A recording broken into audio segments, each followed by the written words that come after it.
I stood in the rain outside the church, watching my sister Lily, radiant in her wedding dress, smiling for photos with her new husband David. The same David who'd been my fiancé 2 years ago, until Lily whispered lies that shattered our engagement.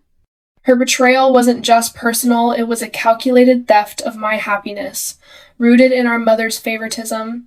Today, I'd give her a gift she'd never forget. Growing up, Mom always favored Lily. At 7, I was the quiet one, reading in corners while Lily, 2 years older, danced through life ballet recitals, piano lessons, Mom's constant praise.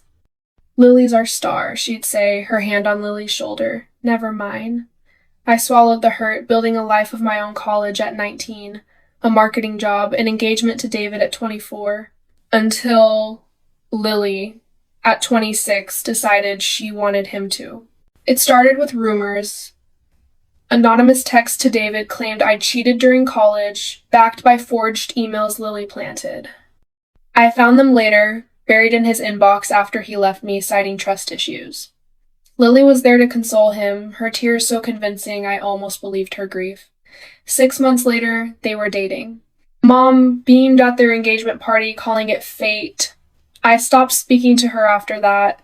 For 2 years, I played the dutiful sister. I attended family dinners, smiled through Lily's gloating stories about wedding plans, and nodded when Mom bragged about Lily's promotion at the PR firm where we both worked.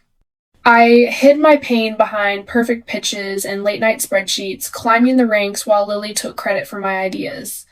At night, alone in my apartment, I clutched the locket Mom gave me at 16, engraved with "Always Sisters." It felt like a lie. David tried to stay friendly, sending awkward texts about staying civil. I saved every one, noticing how Lily's name appeared in his calendar meetings she never mentioned. I started digging. Lily's work laptop, left open during a family barbecue, revealed emails to a colleague. "Make sure Nora's campaign gets delayed." I need the spotlight for Q3. She'd sabotaged my biggest project, costing me a promotion. The real blow came at Mom's funeral. She died suddenly at 52, a heart attack nobody saw coming. At the wake, Lily played the grieving daughter perfectly, accepting condolences while I stood numb, clutching the locket. A family friend, Aunt Clara, pulled me aside. "Your mom left something for you," she whispered, handing me a key to a storage unit. "She said you'd know when to open it." I didn't understand, but I kept the key close. The next day, I drove to the storage facility, a dusty concrete maze on the edge of town. Inside Unit 47 was a single box labeled Nora. My hand shook as I opened it, finding a leather-bound journal, a USB drive, and a letter in Mom's handwriting. "My dearest Nora," it began.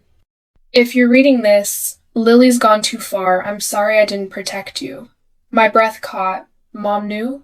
The journal detailed years of Lily's manipulations, petty thefts from my room as kids, lies to teachers about my work, even a high school boyfriend she'd borrowed by spreading rumors about me. The USB held recordings. Lily's voice, crisp and cold, telling Mom she'd handle my engagement to David because Nora doesn't deserve him. Mom had confronted her, but Lily laughed it off, saying I was too weak to fight back. The letter ended with a warning. "She's not who you think. Be careful." I sat in that storage unit for hours, rage and grief twisting into something sharp. Lily hadn't just stolen David, she'd built her life on my ruins. I didn't confront her. Not yet. Instead, I became the sister she wanted. Supportive, invisible, plotting. I volunteered to help with her wedding, designing invitations, suggesting venues, all while gathering evidence.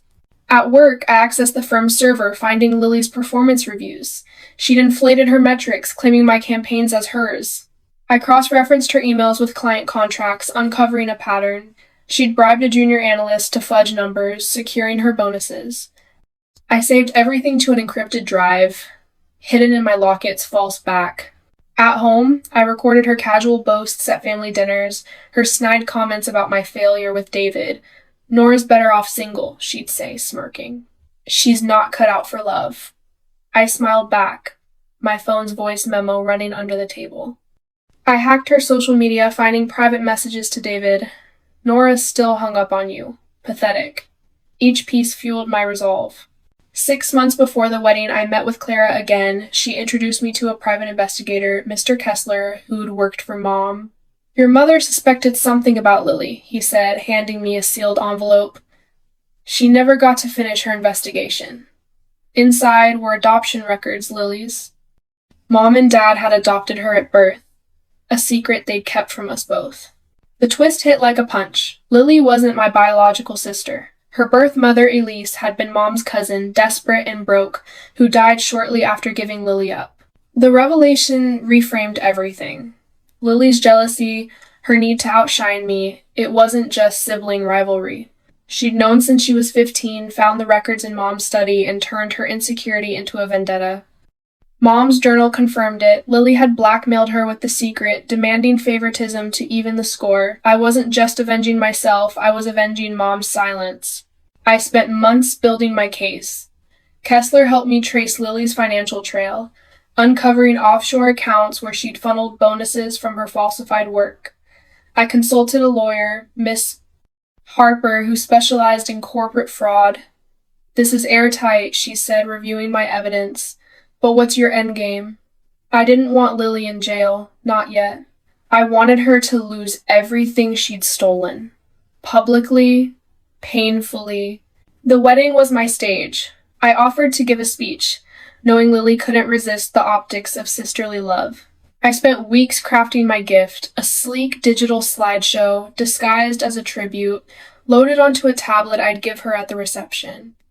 I tested it in my apartment, projecting images onto my wall. Lily's emails, forged reports, recordings of her lies, all timed to play during my toast. The wedding day arrived, a crisp autumn afternoon at a vineyard.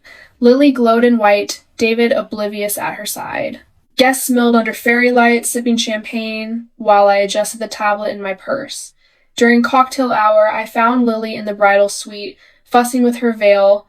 "I got you something special," I said, handing her the tablet in a velvet case. "Open it during my speech." Her eyes lit up, expecting a sentimental montage. Dinner unfolded under a tent, laughter echoing as I stood to speak. "Lily's always been my inspiration," I began, voice steady. I tapped the tablet, connected to the venue's projector. The screen lit up, not with photos of us as kids, but with an email. "Lily to her analyst. Bury Nora's data. I need that bonus." Gasps rippled through the crowd. Lily froze, her fork clattering. The slideshow continued. Screenshots of her texts to David. "Nora's too weak to keep you happy." Recordings of her laughing about my pathetic life. Bank statements showing her offshore accounts. "This is a mistake," Lily shrieked, lunging for the tablet. I stepped back, letting the evidence play. David's face crumpled as her voice echoed. "I had to save you from her." The final slide was the adoption record, anonymized to protect Mom's memory, but clear. Lily wasn't our biological sister. "You knew," I said softly, just to her, as the crowd whispered. "And you used it to hurt us all." Her eyes darted to David, then the guests, searching for an ally. She found none.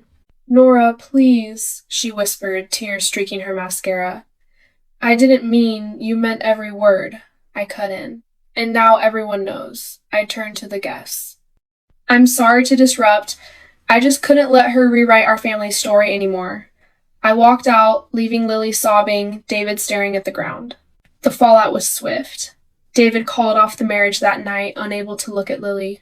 The firm fired her after an internal audit, prompted by my anonymous tip, confirmed her fraud. Clients dropped her, her social circle vanished, and she moved to a small apartment, her reputation in tatters. I didn't gloat. I felt empty, not triumphant. A month later, Clara invited me to her cabin. Over tea, she handed me another letter from Mom, written days before her death. "Lily's pain doesn't excuse her cruelty," it read, "but she's still family. Forgive her if you can, for me." I cried for the first time since the funeral, torn between Mom's plea and my anger. I tracked Lily down to her new place, a cramped studio. She opened the door, looking older, defeated. "Why are you here?" she asked, voice flat. I held out the locket, the one we'd both worn as kids.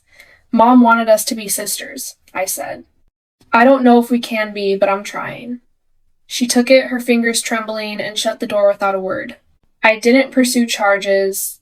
The firm recovered most of the funds, and I took the promotion Lily had stolen. David texted once apologizing, but I didn't reply. Some bridges stay burned. Every year on Mom's birthday, I send Lily a photo of us as kids, laughing in her garden. No note, just the image. She never responds, but I know she sees it. It's enough. The locket sits on my desk now, a reminder of what family means: love, betrayal, and the choice to keep going. I'm not sure if I've forgiven Lily, but I've reclaimed my story. That's the gift Mom left me, and no one can take it away.